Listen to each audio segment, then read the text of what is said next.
വിവാഹ ആവശ്യത്തിനായി വാങ്ങിയ സ്വർണം തിരികെ ചോദിച്ചതോടെ യുവതികളടങ്ങുന്ന സംഘം ജുവലറി ഉടമയെ വിളിച്ചു വരുത്തി. ടോണി അച്ചായൻ 2 ദിവസം മുമ്പ് ഇദ്ദേഹത്തിനെ കുറിച്ച് ഞാനൊരു വീഡിയോയും കാര്യങ്ങളൊക്കെ ചെയ്തിട്ടുണ്ടായിരുന്നു, ഇദ്ദേഹത്തിന്റെ ചാരിറ്റിയെ പറ്റിയുള്ള. അപ്പൊ അതിന്റെ കുറച്ച് കാര്യങ്ങളൊക്കെ ക്ലിയർ ആയിട്ടുണ്ട്.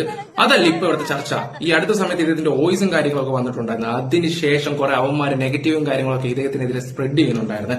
ഇപ്പൊ കാണുന്ന ആ ഒരു വീഡിയോ ഉണ്ടല്ലോ, അതിപ്പോ ആൾക്കാർ പറഞ്ഞിരിക്കുന്നത് അദ്ദേഹത്തിന് ഒരു വീഡിയോ വെച്ച് പോക്കി നാട്ടുകാരെടുത്തിട്ട് തല്ലി ഈ രീതിയിലുള്ള സംസാരവും കാര്യങ്ങളും ഒക്കെയാണ്. സത്യം പറഞ്ഞാൽ സ്വർണ്ണം ഒരാൾക്ക് കൊടുക്കുകയൊക്കെ ചെയ്തതാണ്. അതിൽ ഉണ്ടായ തർക്കത്തിലാണ് ഈ പ്രശ്നങ്ങളും കാര്യങ്ങളൊക്കെ ഉണ്ടാക്കുകയൊക്കെ ചെയ്യുന്നത്. അതിപ്പോ വേറെ രീതിയിലാണ് ന്യൂസും കാര്യങ്ങളൊക്കെ അടിച്ചിറക്കുകയൊക്കെ ചെയ്യുന്നത്. എന്തായാലും അദ്ദേഹം ഇപ്പൊ ചാരിറ്റി നിർത്തി എന്നുള്ള രീതിയിലാണ് സംസാരിക്കുകയൊക്കെ ചെയ്യുന്നത്. എന്റെ ഒരു അഭിപ്രായം വെച്ച് നോക്കുവാണെങ്കിൽ ചാരിറ്റി നിർത്തണമെന്ന് ഇവിടെ ആരും ഒന്നും പറഞ്ഞിട്ടൊന്നുമില്ല. നിങ്ങൾ സ്ട്രോങ് ആയിട്ട് കാര്യങ്ങളൊക്കെ മുന്നോട്ട് പോകുന്നെങ്കിൽ അത് നല്ല രീതിയിൽ പോകാൻ നോക്കുക. നിങ്ങളെ പ്രതീക്ഷ ഒരുപാട് ജനങ്ങളും കാര്യങ്ങളൊക്കെ ഇപ്പോൾ ഉണ്ട്.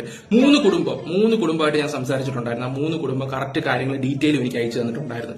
അവർ കറക്റ്റ് ഡീറ്റെയിലും കാര്യങ്ങളൊക്കെ പറഞ്ഞു വെച്ച് നോക്കുമ്പോൾ അത് 100% കറക്റ്റ് ആണെന്നുള്ള രീതി എനിക്ക് ബോധ്യപ്പെട്ടിട്ടുണ്ടായിരുന്നു. ചിലയിടത്ത് ഒരു മിസ്റ്റേക്ക് ആയിട്ട് എനിക്ക് ഫീൽ ചെയ്തിട്ടുണ്ടായിരുന്നത്. അതിന്റെ സർട്ടിഫിക്കറ്റും കാര്യങ്ങളും ഇന്ന് വൈകിട്ട് എനിക്ക് അയച്ചു തന്നപ്പോഴത്തേക്ക് അതും ബോധ്യപ്പെട്ടിട്ടുണ്ട്. അതുകൊണ്ട് ഫേക്ക് ആയിട്ടുള്ള വീഡിയോസും കാര്യങ്ങളും ഒന്നും അടിച്ചിറക്കലേ ദയവ് ചെയ്തിട്ട്. ഇത് ഒരു ചെറിയൊരു പ്രശ്നമാണ്. അതിപ്പോ വേറെ രീതിയിൽ ആക്കിക്കൊണ്ടുവരുന്നതോടെ എനിക്ക് വലിയ യോജിപ്പും കാര്യങ്ങളൊന്നുമില്ല. നിങ്ങൾക്ക് എന്താണ് അച്ചായനെ കുറിച്ച് തോന്നുന്നത് എന്താണെന്ന് വെച്ചാൽ നിങ്ങൾ അത് കമന്റ് ബോക്സിൽ രേഖപ്പെടുത്തുക.